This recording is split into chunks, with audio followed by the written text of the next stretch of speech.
दुनिया भर के कई देशों में लोकतंत्र के नाम पर चुनाव लड़े और लड़ाए जाते रहे हैं।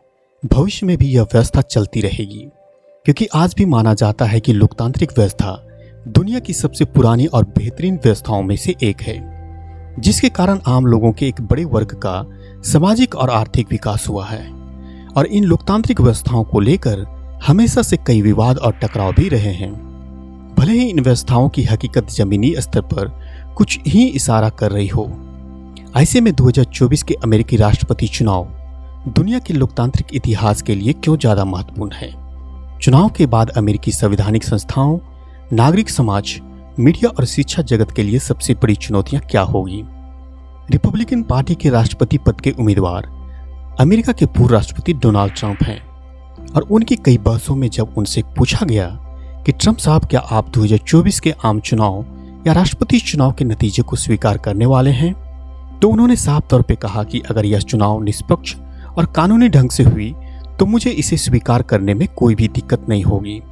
इसका साफ मतलब यह है कि अगर वह 2024 के चुनाव हार गए तो वह चुनाव के नतीजों को स्वीकार नहीं करेंगे और चुनाव प्रक्रिया में धांधली का भी आरोप लगा सकते हैं, जो इस चुनाव प्रक्रिया में शामिल संस्थाओं के लिए बहुत परेशान करने वाला है। जैसे कि हम पिछले चुनाव के नतीजों में भी देख चुके हैं, जब उनके समर्थक कैपिटल हिल की बिल्डिंग तक पहुंच गए थे और सुरक्षा कर्मियों से बहस के साथ साथ छिटपुट हिंसक झड़प भी देखने को मिली थी। हालांकि हाल ही में ट्रंप और हैरिस के बीच हुई बहस के बाद यह अनुमान लगाए जाने लगा कि ये दोनों नेता जो भी कुछ कह रहे हैं उसमें कतई भी कोई सच्चाई नहीं है, और ये उन बातों को बात करने में माहिर है जिससे जनता का कोई सरोकार नहीं। हमने हाल ही में बहुए भारतीय में आम चुनाव में भी ऐसी हालात देखे हैं, जिनमें इन नेताओं द्वारा बोले गए अधिकांश मुद्दे निराधार साबित हुए, और ये नेता सार्वजनिक बहसों में सुनी सुनी बातों को उल्लेख करके ऐसी बातों को महिमा मंडित करने का भी प्रयास करते हैं जिनके बारे में किसी भी प्रकार की ठोस जानकारी नहीं होती। और फिर इनके पक्ष में बोलने वाले मीडिया समूह इन बातों के बारे में अपने समाचार पत्रों या चैनलों पर कई खबरें प्रसारित करते रहते हैं ताकि आम लोगों की ध्यान को भटकाया जा सके। और ऐसी खबरें सिर्फ अमेरिकी चुनाव में नहीं हो रही है, बल्कि कई देशों में मीडिया समूहों के माध्यम से ऐसी खबरें को फैलाई गई है। झूठी शान के लिए बनाए गए ज्यादातर सिस्टम लोगों को डर या भावनाओं को माहौल दिख बनाते हैं, और अगर सत्ता में आई तो आपकी महंगाई का सामना करना पड़ेगा और अवैध प्रवासियों का समर्थन भी मिलना शुरू भी हो जाएगा। ये तमाम तरह की बातें करते हैं ताकि ज़्यादा से ज़्यादा आम लोगों उनके साथ जुड़ सकें और उन्हें भारी अंतर से चुनाव जिताए। कुछ ऐसी ही बातें इस बार भारत के आम चुनाव में भी देखने को मिली, जिसमें भारत के राजनीतिक दलों ने ऐसे बयान दिए जिसमें साफ तौर पर यह समाज में विभाजन, नफरत और डर का माहौल पैदा हुई। लेकिन डर की ऐसी बातें में कितनी सच्चाई है यह तो वक्त ही बता सकती है। भारत में पाकिस्तान, चीन और अल्पसंख्यक समुदायों का डर दिखाया जाता है, और फिर अमेरिका के चुनावों में चीन और अवैध अप्रवासियों का डर दिखाया जा रहा है।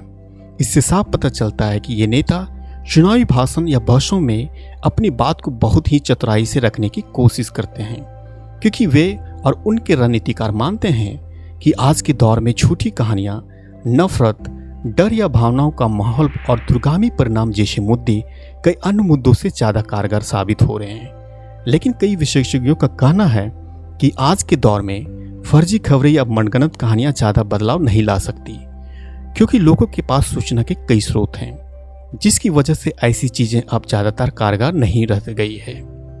लोग इन नेताओं द्वारा दिए गए भाषणों पर भी ज्यादा भरोसा नहीं करते, लेकिन फिर भी चुनावी साल में आज के नेताओं द्वारा झूठे दावे करना आम बात हो गई है।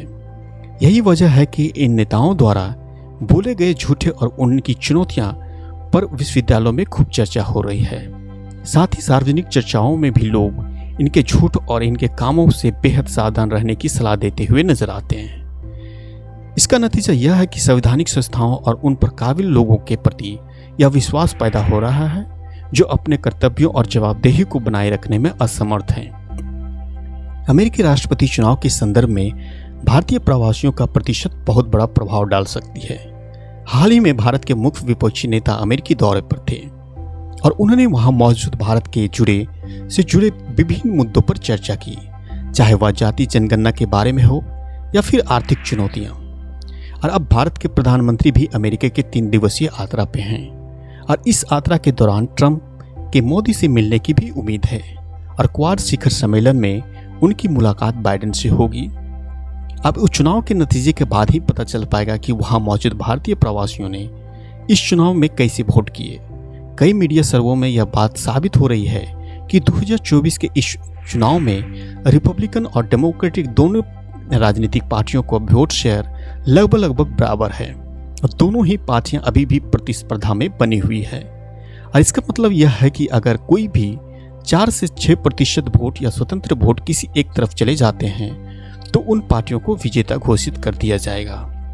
हाल ही में हैरिस और ट्रंप के बीच एक हुई बहस में इन दोनों नेताओं ने एक दूसरे पर गंभीर आरोप लगाए, लेकिन मेरा मानना है कि ट्रंप और बेहतर कर सकते थे क्योंकि उनके पास हैरिस को बेहतर तरीके से घेरने का मौका था, क्योंकि हैरिस मौजूदा सरकार की हिस्सा है। एक बात तो साफ है कि बहस का असर उन्हें बड़े अंतर से जीतने में भले ही मदद न करे, लेकिन यह माना जाता रहा है कि इससे उन्हें बड़े अंतर से हारने में मदद जरूर मिल सकती है। इसलिए राजनीतिक दलों के बहस को लेकर सतर्क रहने और गंभीरता से सोचने की जरूरत है, क्योंकि ऐसे चुनाव देश में बहुत सारे बदलाव लाते हैं जिसका दुष्परिणाम भविष्य को भी भुगतने पड़ते हैं।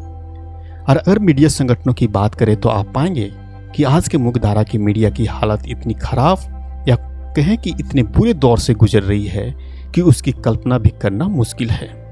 सबसे बड़ी बात यह है कि आज भी दुनिया मानती है कि मीडिया आपकी समस्याओं को सुलझाने के लिए एक बेहतर विकल्प साबित हो सकती है, लेकिन ऐसा बिल्कुल भी नहीं। सार्वजनिक या लाइव बहसों में आप पैनलिस्टों को अभद्र भाषा का प्रयोग करते या एक दूसरे को जमकर गाली गलौज करते हुए देख सकते हैं और आप इन सभी लोगों से कुछ न कुछ उम्मीद करते हैं। अगर आप उम्मीद करते हैं कि आज की मीडिया आपकी शिकायतों का आवाज बनेगा तो यह सब सोचना छोड़ दीजिए।